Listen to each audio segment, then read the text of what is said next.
350 वर्ष गुलामगिरीत पडलेला सह्याद्री ज्वालामुखीसारखा जागा झाला. छत्र अथांग सिंधुसागर आणि अजिंक्य सह्याद्री एक झाले आणि हिंदवी स्वराज्य जन्माला आले. एकामागून एक गडकोट स्वतंत्र झाले आणि त्यातच एक अभेद्य आणि अजिंक्य गड शिवरायांनी काबीज केला आणि गडांचा महाराजा किल्ले रायगड. महाराजांनी रायगड काबीज केला सन 1656च्या एप्रिल महिन्यात.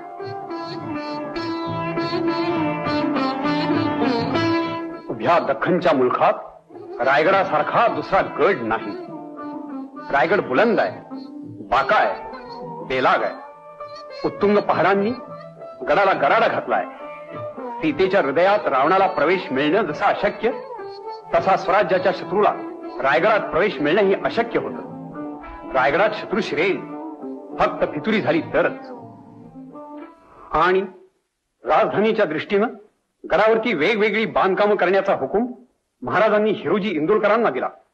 हे हिरोजी इंदुलकर स्वराज्याच्या बांधकाम खात्याचे सुभेदार होते.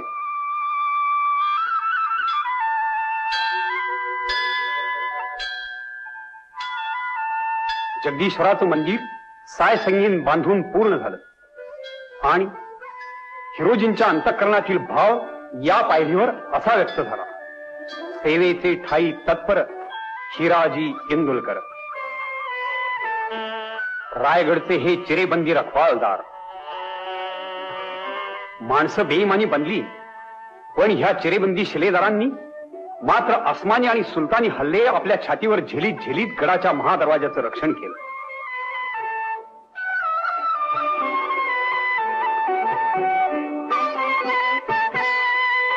शक्तीने मिळती राज्ये, युक्तीने कार्य होत असे. भवानी तलवार आणि गनिमी कावा हीच ती शक्तियुक्ती होती. त्या शक्तियुक्तीनंच हिंदवी स्वराज्य स्थापन झालं. त्या शक्तियुक्तीचा श्रीमंत योगी इथं नांदत होता या बालेकिल्ल्यात. बालेकिल्ल्याचा आणि राजसभेचा हा दरवाजा, गडावरचा उंच ठिकाण, हे शिवमंदिर.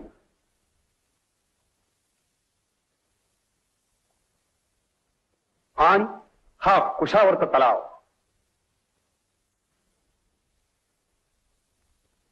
गंगासागर. बालेकिल्ल्याचं प्रतिबिंब या गंगासागरात तरळू लागलं. गंगासागराच्या तीरावर हे डौलदार मनोरे उभे राहिले. हे बांधताना हिरोजी इंदुलकरांनी सारं कौशल्य पणाला लावलं. कोण? महाराणी साहेब? होय.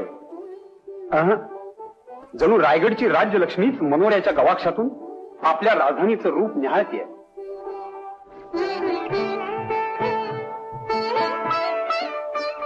मनोरे, हे अष्टकोनी मनोरेही फार सुरेख आहेत.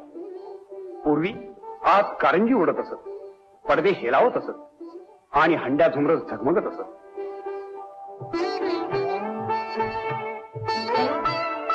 5 मजली होते म्हणे हे, पण त्यांची आजची स्थिती ही अशी आहे. बाले किल्ल्याचा पालखी दरवाजा.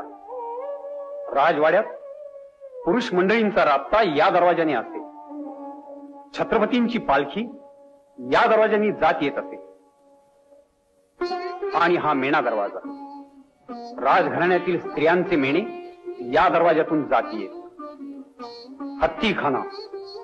रायगडावर गजांत लक्ष्मी झुलत होती. एवढ्या प्रचंड अवघड गडावर हत्ती चढले तरी कसे याचं आश्चर्य इंग्रज वकील ऑक्झिंडेनला त्यावेळी फार वाटलं. चोर दरवाजा.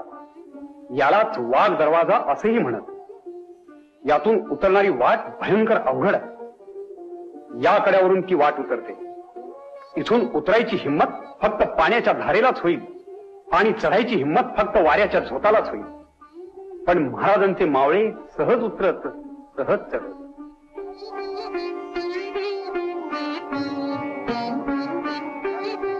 ही बाजारपेठ.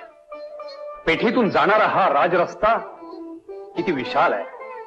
अगदी सरळ रेघेत आहे. घोड्यावर बसूनही गिराईकानं खरेदी करावी अशी उंच उंच ज्योती आहे. रायगडावरचा राज्यकारभार आणि व्यापार समतोल होता.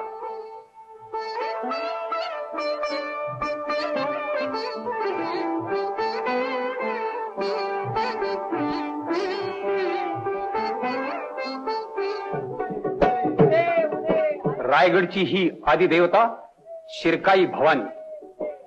उदयोस्तु उदयोस्तु जगदंब उदयोस्तु. टकमक टोक स्वराज्याशी बेईमानी करणाऱ्या हरामखोरांचा कडेलोट इथून होत असे. शिवशाहीच्या शिस्तीचा शिरस्ता हा असा होता. टकमक टोक म्हणजे रायगडचा मूर्तिमंत दरारा, आणि खालची ही खोल दरी म्हणजे यमराजांची साक्षात जांभई. हिरकणीचा कडा, गडाखालची हिरा गवळण एका कोजागिरीला गडावर दूध घालायला आली. सूर्यास्त होताच गडाचे दरवाजे बंद झाले. हिरा घाबरली. तिचं तान्हमूल घरी पाळण्यात होतं. तिचं मातृहृदय गडावरून बाळाकडे झेपावत होतं. ती या कड्यावर आली आणि या मृत्यूच्या ओठावरून ती खाली उतरली. महाराजांना हे सारं समजलं. पालखी पाठवून त्यांनी हिराला गडावर आणलं. खणा मोहरांनी हिराचं कौतुक करून ते पंतांना म्हणाले, पंत, अशा लेकी सुना ज्या मुलखात जन्माला येतात तो मुलूक जिंकायला प्रत्यक्ष वैरी जरी जातीनं आला तरीही तो पराभूतच होईल. जिथून ही उतरली तिथं बुरुज बांधा आणि त्या बुरुजाला हिचं नाव द्या, हिरकणी बुरुज. तो हा हिरकणी बुरुज.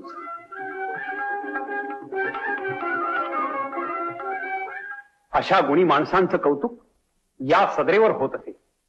या चौथऱ्यावर सदरेचा महाल होता आणि इथं स्वराज्याचं दप्तर होतं. राज्यकारभार इथून चालायचा. हिराजी इंदुलकरांनी रायगड अशा दिमाखात आणि अशा जिद्दीनं सजवला की त्यांनीच या शिलालेखात म्हटलं, यावत चंद्र दिवा करू विलसतस तावत समुज्रंभते. चंद्र सूर्य आसमानात तळपतायत तोपर्यंत रायगडचंही वैभव तळपेल. पण हे सारं स्वप्न आज उद्ध्वस्त झालंय. महाराजांचा खासा राहता वाडा या चौथऱ्यावर होता. दख्खनच्या मराठी दौलतीची नौबत जिथं तिन्ही त्रिकाळ झडत असे तो हा नगारखाना.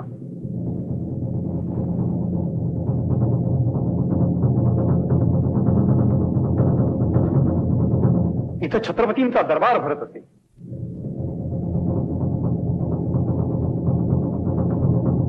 आणि इथं होतं 32 मण सोन्याचं सिंहासन. जय जयकारांनी ही राजसभा दुमदुमली. हजारो मुजरे इथं झडले. हा रायगडावरचा सर्वात आनंदाचा क्षण. शके 1596 ज्येष्ठ शुद्ध त्रयोदशी शनिवारी पहाटे 5:30 वाजता.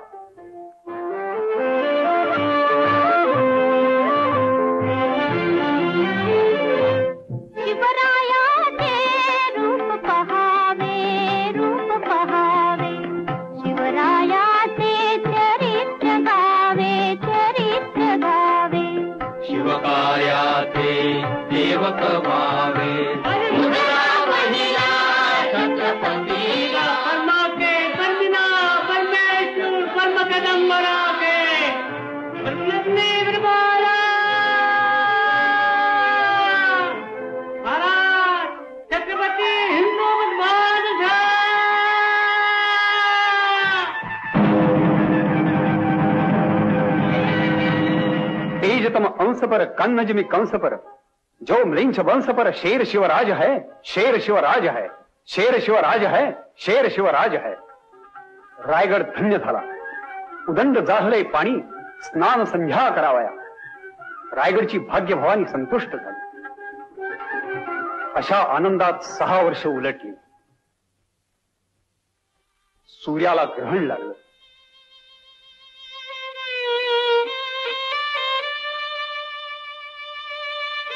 रायगडाला अंधेरी आली.